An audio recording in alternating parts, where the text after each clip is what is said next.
Hi, Jeff. Thanks for joining me. Hey, Steve, thanks for having me again. Good to have you. We're talking about the new trend we're seeing towards more high density housing, oftentimes trying to address affordability and some of the kind of back and forth we're seeing on upzoning measures, whether they work or not. We're seeing a lot of metros like Dallas, Boston, North Virginia, Minneapolis, even my neck of the woods here in Silicon Valley, seeing more high density housing developments being put in.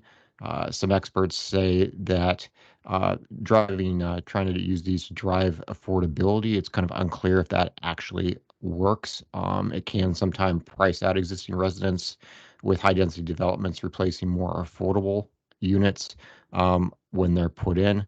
On the other hand, we can also see them reduce land costs through smaller lots, allowing more units on the property, driving it down. The studies on whether this does actually make more affordable, lower cost housing seems to be mixed. And it really, I guess, kind of, depends more specifically on the development. But your thoughts on this kind of trend towards more high density housing rezoning to allow smaller lot sizes and the impact it kind of has on housing affordability? Well, I kind of wonder this is just my own personal question, but I wonder what is actually how they define upzoning, because upzoning, zoning and to me means more of like how the property is zoned in opposition to the density you get out of it. Now, I guess maybe they mean putting a more what's the word? I guess density favorable zoning to it. Yeah. But I guess more clearly to your question, I think is, this isn't any different than when you go into areas like Miami or, for the matter, some of the ones they mentioned, Dallas, Boston, Northern Virginia, these areas where they get increased density on these lots. To your point, you get you get investors who come in and want to build multifamily because they get increased density that they would otherwise not get, which is what they're trying to get. So, in terms for whether or not something is affordable, that's going to be kind of I guess, demographic related. The other side is, can you get more units? If you're getting more units, does it become more favorable for the retail side, or is it just more favorable for the developer side? And I think the other side is if you're looking at some of these areas where you've got old rundown properties, rundown houses, can people live in there, affordably as well, or even for that matter, comfortably or even safe? So, I think there's kind of a double-edged sword. This is kind of a traditional side of government where they want to come in and create something that seems favorable, but they don't ever think it all the way through and what it might actually mean. Yeah, I kind of agree. I mean, it's definitely not a silver bullet for affordability, and I think for politicians or developers, it could be nice to kind of throw that out there.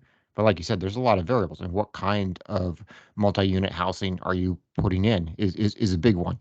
If you're putting in luxury apartments after you've phased out some kind of rundown single family, it's not going to be affordable. At the same time, if you're putting more affordable units in and multiple units in the place of, yeah, it may be more affordable.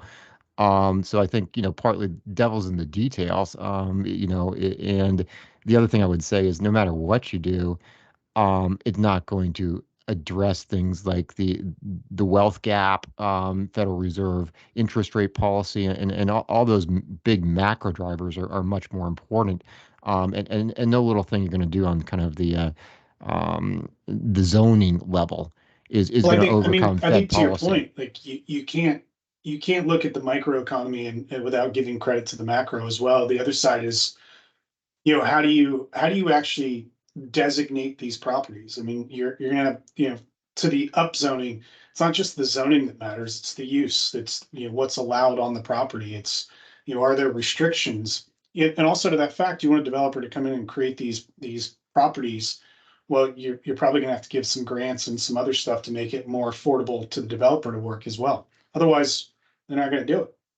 Yeah, and some of this is just going to be market based. If there's a lot of demand from higher income earners for properties, there's just gonna be a natural drive to make them actually less affordable. And in some areas, like certainly, you think of like Manhattan, you think of where I am in Silicon Valley, that there's not much more land to develop. I mean, Right. and so it's going to go towards higher density. It's naturally not going to be affordable.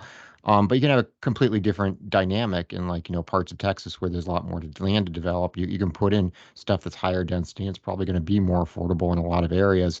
So, again, kind of devil's in the details. It's gonna be different, but I think one trend we're just gonna continue seeing is there is a lack of affordable units, and especially in those areas where there's a lack of land, prices are gonna tend to go upwards no matter what you do. Right. I agree. Okay. Thanks a lot, Jeff. Appreciate it. Thanks, Steve.